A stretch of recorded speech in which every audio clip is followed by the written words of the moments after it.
You're listening to the Quint's podcast.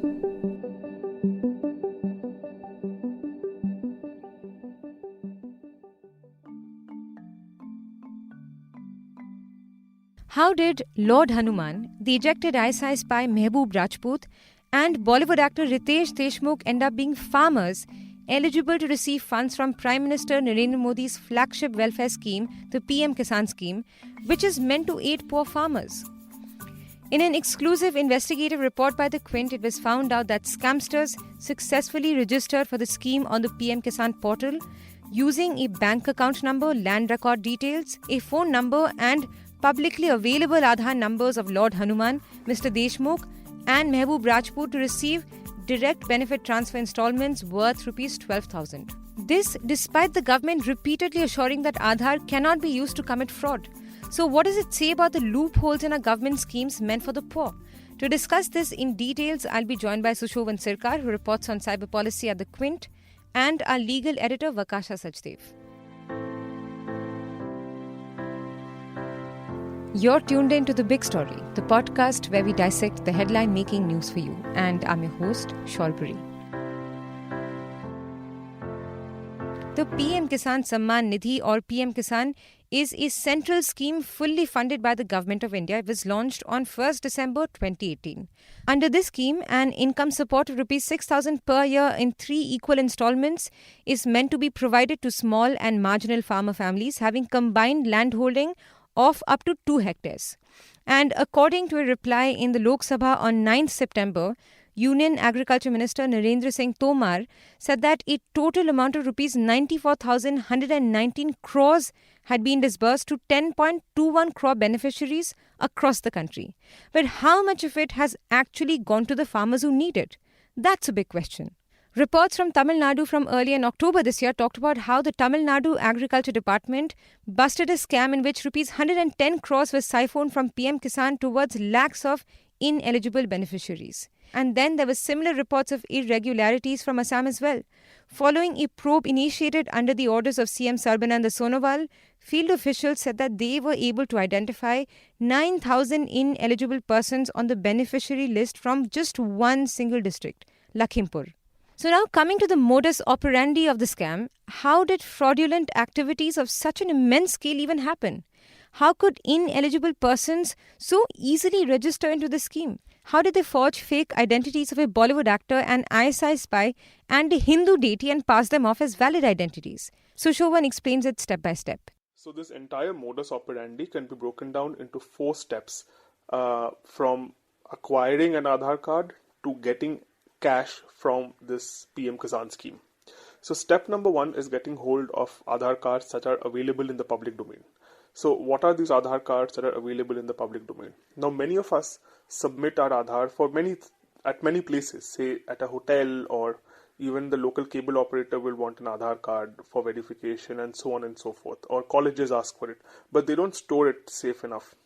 And what happens is they store it in open databases which are searchable on Google. So if you actually go and search for Aadhaar.jpg and you do a Google search, you will find a lot of these Aadhaar cards exposed, which is extremely dangerous, but that is the reality. So Riteish Deshmukh, Lord Hanuman, this Pakistani spy Mehboob Akhtar, all of them have Aadhaar cards which are available online.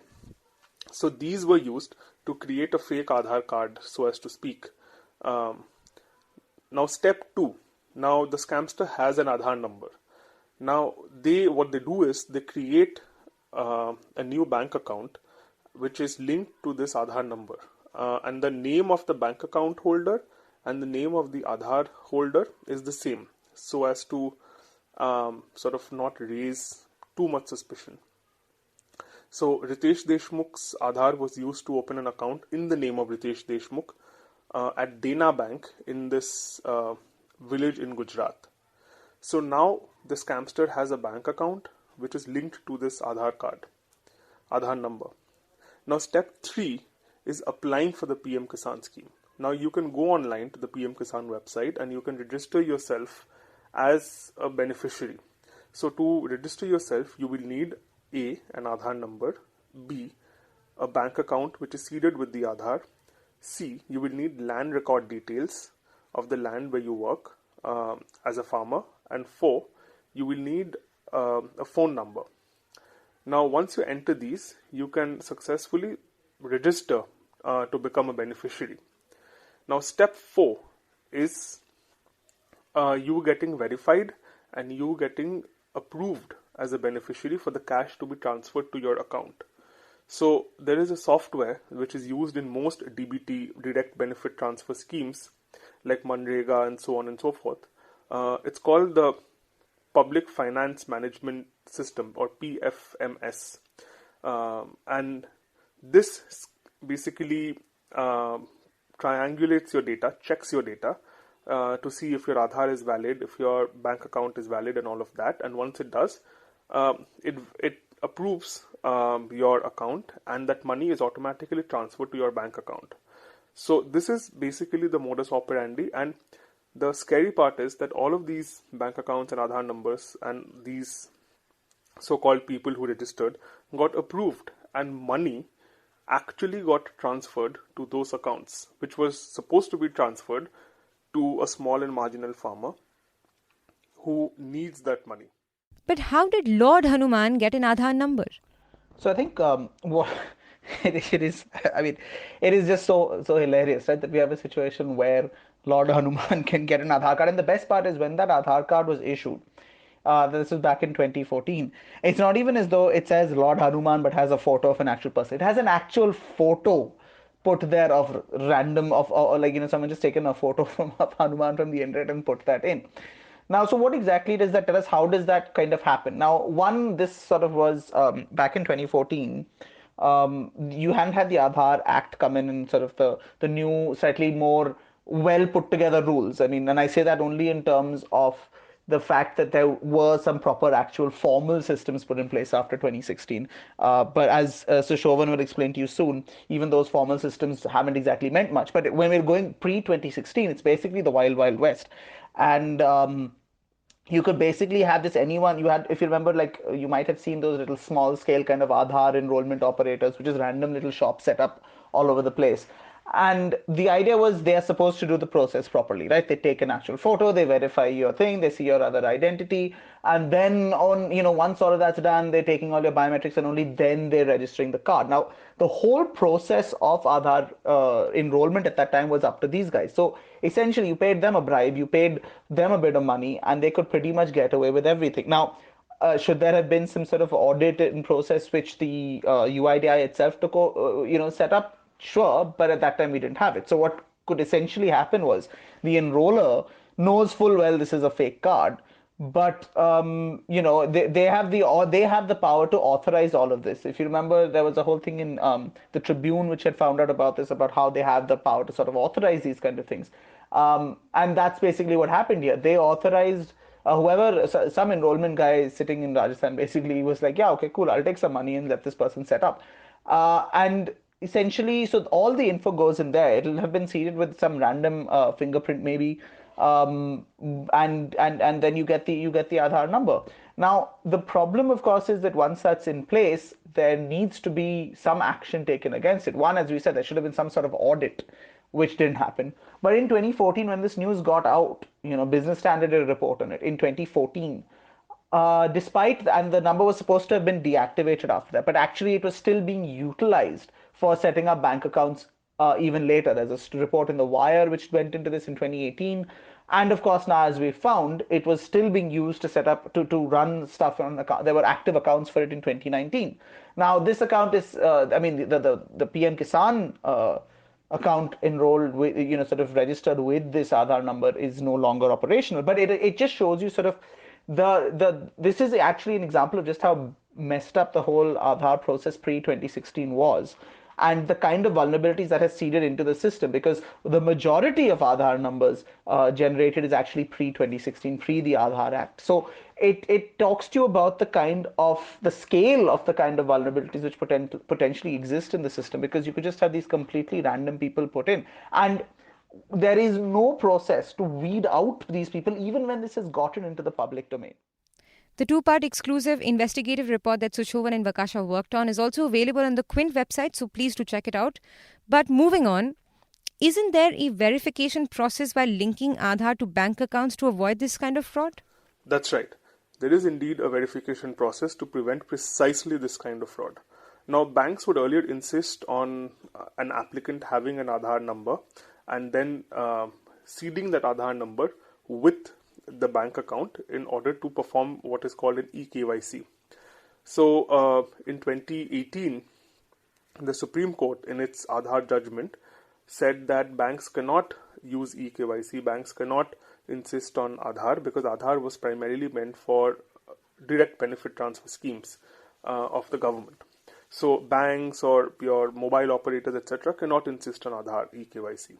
So now that banks don't do eKYC or cannot insist on eKYC, there is an offline verification method using the QR code. Now, many of us have the Aadhaar card which has this QR code embedded in the card itself. So the card itself doesn't have any meaning or value. It is basically the act of authentication that you are you is what gives Aadhaar number its meaning. So what banks are supposed to do is an offline verification using that QR code where the bank applicant is standing in front of the bank manager or whoever the bank officer. The bank officer scans that QR code. That QR code will have the photo of the Aadhaar number holder, the name, the demographic details, address, everything. And that QR code will be signed by the UIDAI, which is the Aadhaar issuing authority. And that digital signature of the UIDAI is what makes it authentic and cannot be tampered with. The moment it is tampered with, it will not work and the bank officer will know something is up. But once that QR code scan happens and you match the person in front of you with the photo in the QR code, you can perform that verification and see, okay, this is a genuine person. So that in this case did not happen. That is what experts like Dr. Subhashish Banerjee, IIT Delhi's computer science professor, who has actually worked on the design of this offline QR code, that is what he told us, that if this was done, then this fraud could have been prevented easily. But how is Aadhaar being so easily misused? Didn't the government say that Aadhaar data was quote-unquote secured behind 5 feet thick walls?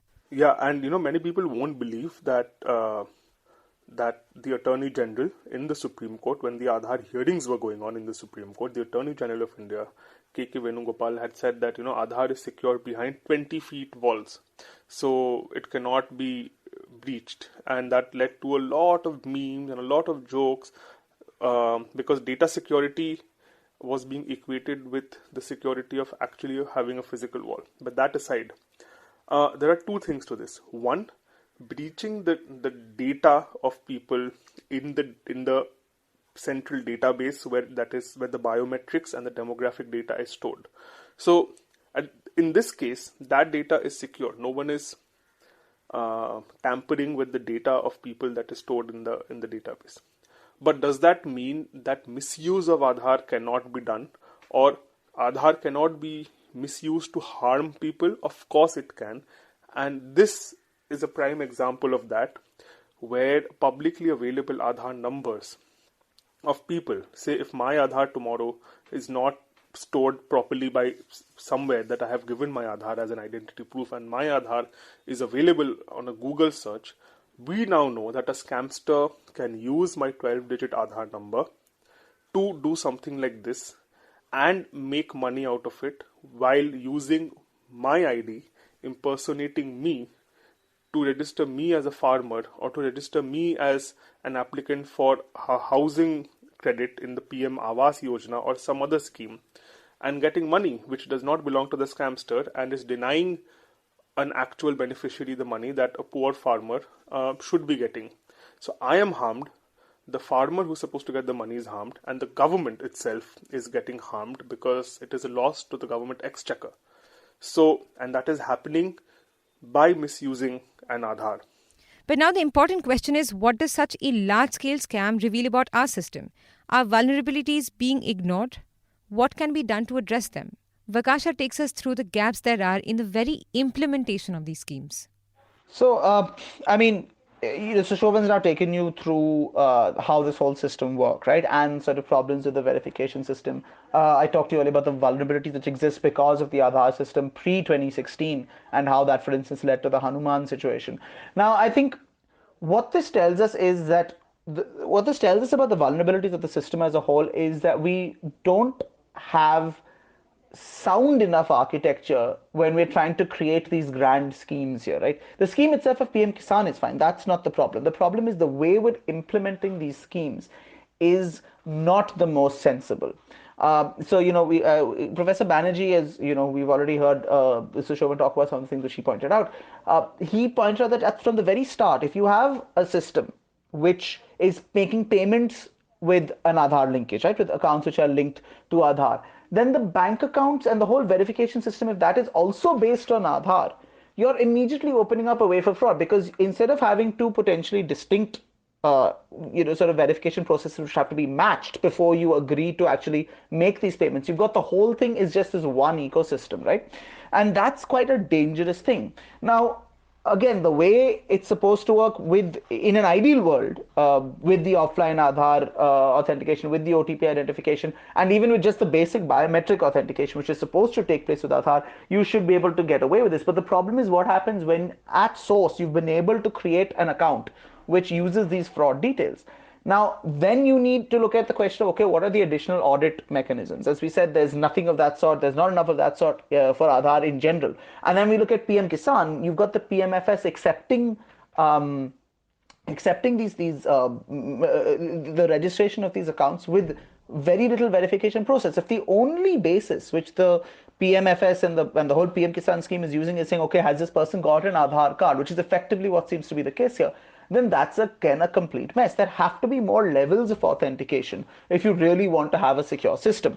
Now, this then, the problem is, of course, that even if you had a really strong and secure system where the person on the ground could only register it if they were fully satisfied and they're getting the information not only from the UADI but then matching that information with what you're getting, and you could again audit and verify all of that and see how your people on the ground are operating, then again you would not have a problem. But we don't have that either. So in a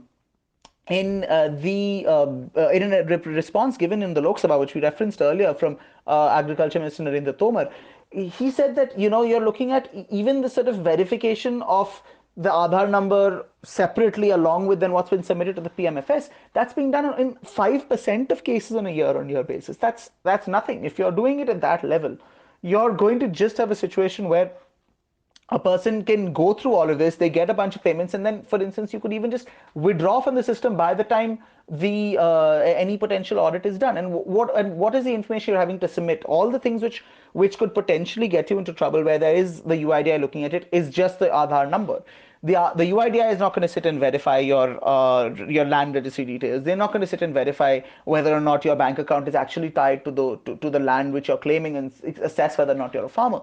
So you're leaving. So your whole system is predicated on saying that, oh, we've got it matched to this verification system, but you've not got an actual system which is planning, which does any serious investigation.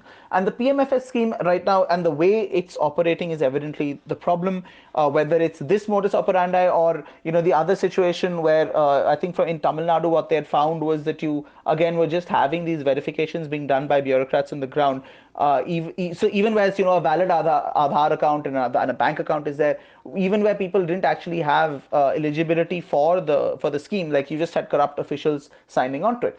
And the only way to address that is to start really thinking about how you're building your verification system, not being reliant on just one form which you think is this catch-all great glorious solution, but actually saying, okay, how do we introduce some sort of randomness to the checks? How do we introduce some sort of rigor to our system? How do you make sure that you're not only doing an assessment in 5% of cases? So I think these are the kind of things which have to be looked at if you really want to address these systemic vulnerabilities. And crucially, we have to start looking at saying that, okay, Aadhaar can be useful for all of this, but it cannot be the be-all and end-all of everything, which is how it's currently being treated as this sort of magic bullet which can solve all our problems. If you like listening to this episode, please subscribe to the Big Story playlist for episodic updates. We're live on Apple, Google Podcast, Spotify, JioSaavn, and most of the other popular podcast streaming platforms. For other podcasts, please log on to the Quint website and check out the podcast section. For any feedback, shoot an email to podcasts@thequint.com.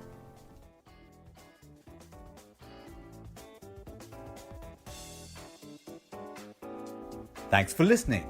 Log on to the Quint's website and check out our other podcasts.